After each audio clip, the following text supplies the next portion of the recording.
In increasing the potential of young people to make a future for themselves. It's more about that. It's not about the processes or the services. It's about enabling young people to be the best and the future that they can bring forward, and to allow them to do that.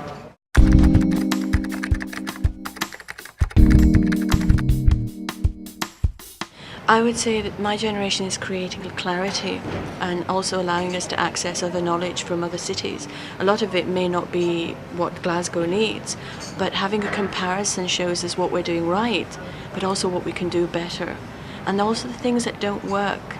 So it's a very good benchmarking process, and I think that makes the process in Glasgow better as well.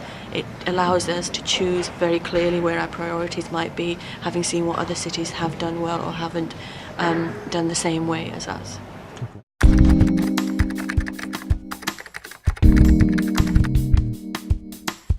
Consistency, communication and benchmarking across the partner.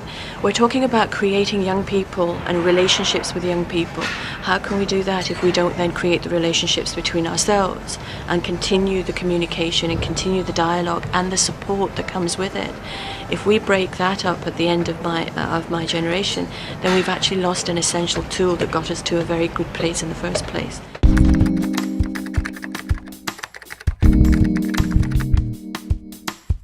Apart from funding, it's also a very committed approach, both locally and Europe-wide, to see the value of transnational communication and to enable that to happen more consistently.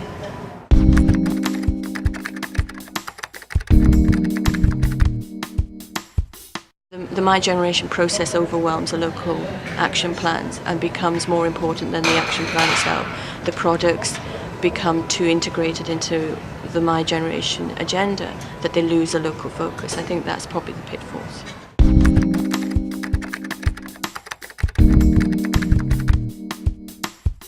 A lot of work and a lot of interesting challenges, but that's great. That's the way it should be, especially for young people.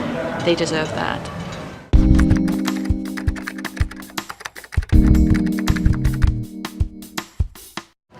Again, clarity and consistency, and to take a more committed approach. Not a committed approach is not the right word, but more enthusiasm about what we're doing for the action plan. And that's a very good thing to take back.